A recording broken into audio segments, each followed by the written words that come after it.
By now, you may know that League members in Washington state spent 3 years researching the decline of local news and its impact on democracy. The League members discovered the decline of local news, like many other institutions that serve the public good, has far-reaching effects. When a community has no local news outlet, for instance, fewer candidates run for local office. Fewer citizens vote. We see more strident political partisanship, fewer people engage in civic events and activities, and people have less access to reliable public health information. And because there is no watchdog to follow the money, the cost to borrow money for public construction projects is higher. All of these factors have a domino effect in diminishing our democratic system of government. Reaching consensus on the premise that the decline of local news is significantly impacting our communities, the League of Women Voters of Washington adopted a position on local news last year.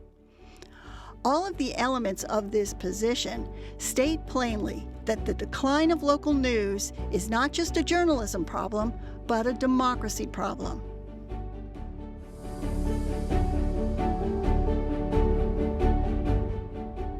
The position in brief states the League believes it's the responsibility of the government to provide support for conditions under which credible local journalism can survive and thrive. Note, conditions for support. The League of Women Voters of Washington defines local news as accurate, in-depth coverage of government entities, including but not limited to city councils, county boards of commissions, health departments, school boards, and of course the list goes on. The position emphasizes that local news should be ethical and credible, and that access to such information is key to empowering voters.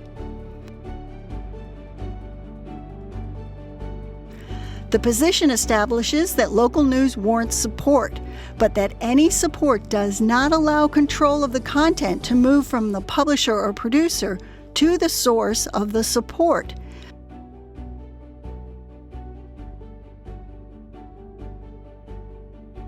Education about news and how to distinguish between fact and fiction, or disinformation and misinformation, is also support-worthy.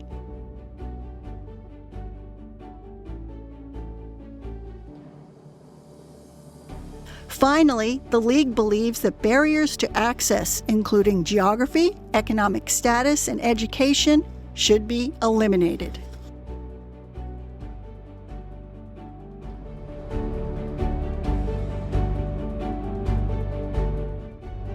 At the National Convention in June in Washington, D.C., delegates from across the country will have the opportunity to vote to concur with the League of Women Voters of Washington's position on local news and democracy. Concurrence requires 2/3 of the delegates to vote yes. Just a few reminders before you vote. Support for news is as old as the nation itself. James Madison, Benjamin Franklin, George Washington, and other founders believed strongly that a viable press was so important to our democracy that they codified protection for it in our Constitution. Additionally, though, recognizing the vital role information plays in a healthy nation, they also supported publishers with hefty postage subsidies that enabled them to post a newspaper for 1 cent, when it cost 6 to 25 cents then to mail a letter. Those subsidies continued for years until the second half of the last century. In fact, the ratio of support for newspapers in 1840 to the national budget is equal today to the support NASA receives. Important to note, too, is that the League of Women Voters of the United States Board of Directors found merit in the League of Women Voters Washington study and has recommended national concurrence.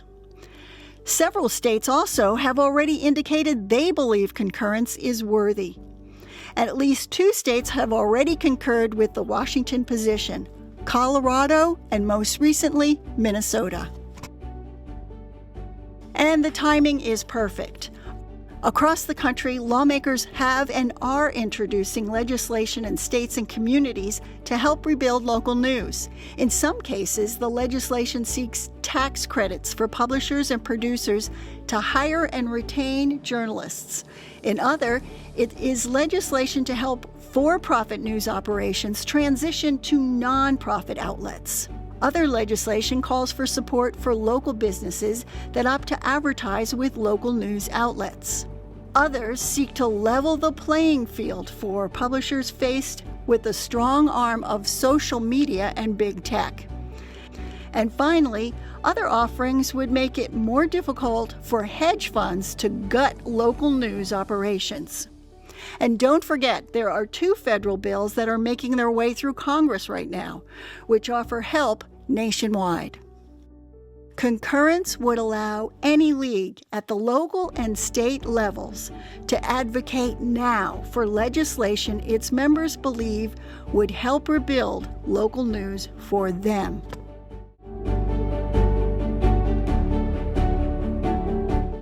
This position applies to local news in whatever format it is delivered: print, online, a hybrid of the two, by radio and television. It does not mandate government funding for local news, but it does call for support for conditions that enable local news to survive and thrive. Concurrence would enable any league to step up and support local news, and that's important because local news equals democracy. We need to know what's going on in our schools, our city halls, our county council offices, our public health departments, our marketplaces, and even our neighborhood sports fields. The decline of local news is not just a journalism problem, it's a democracy problem. Won't you join us?